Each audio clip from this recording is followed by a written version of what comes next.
திருவண்ணாமலையில் கார்த்திகை தீப திருவிழா நிறைவடைந்தாலும் பக்தர்களின் கூட்டம் அலைமோதி வருகிறது. நீண்ட வரிசையில் காத்திருந்து பக்தர்கள் தரிசனம் செய்து வருவதாக கூறுகிறார் நமது செய்தியாளர் ஐயப்பன். முழு விவரங்களை சொல்லலாம். நினைத்தாலே முக்தி தரும் ஸ்தலமான திருவண்ணாமலையில் திருக்கார்த்திகை தீப திருவிழா கடந்த 13ஆம் தேதி காலை திருக்கோவில் கருவறையின் முன்பு 4 மணிக்கு பரணி தீபமும், அதனைத் தொடர்ந்து அன்று மாலையே திருக்கோவிலுக்கு பின்புறம் அமைந்துள்ள 2668 அடி உயரம் கொண்ட தீபமலையில் மகா தீபமும் ஏற்றப்பட்டது. மகா தீபம் ஏற்றப்பட்ட தினத்தன்று சுமார் 20 லட்சத்திற்கும் மேற்பட்ட பக்தர்கள் கிரிவலம் மேற்கொண்டனர்.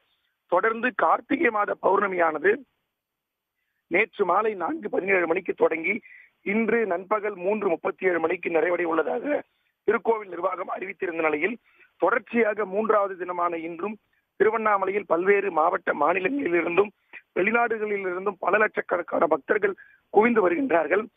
இரவு நேரம் முழுக்க, அதாவது நேற்று இரவு நேரம் முழுக்க தொடர்ந்து பௌர்ணமி நிலவு ஒளியில் அண்ணாமலை கரோகரா என பக்தி முழக்கமிட்டு கிரிவலம் மேற்கொண்ட அவர்கள் தற்பொழுதும் கிரிவல பாதையில் கிரிவலம் மேற்கொண்டிருக்கின்றனர்.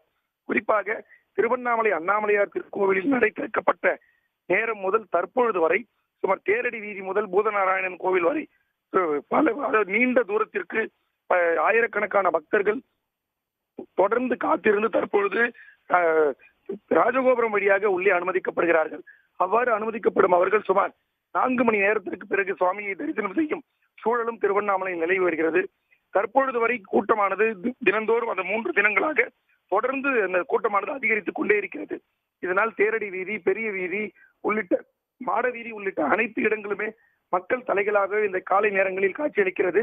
அந்த காட்சிகளை நம்மால் காண முடிகிறது. அது மட்டுமின்றி கிரிவலப்பாதை உள்ளிட்ட அனைத்து இடங்களிலும் தற்பொழுது வரை தொடர்ந்து 3 நாட்களாக மக்கள் வெள்ளம் என்பது திருவண்ணாமலையில் அதிகரித்துக் கொண்டே இருக்கிறது. விரிவான தகவல்களுக்கு நன்றி ஐயப்பன். உடனுக்குடன் செய்திகளை தெரிந்து கொள்ள சன் நியூஸ் பெல் ஐகானை கிளிக் பண்ணுங்க.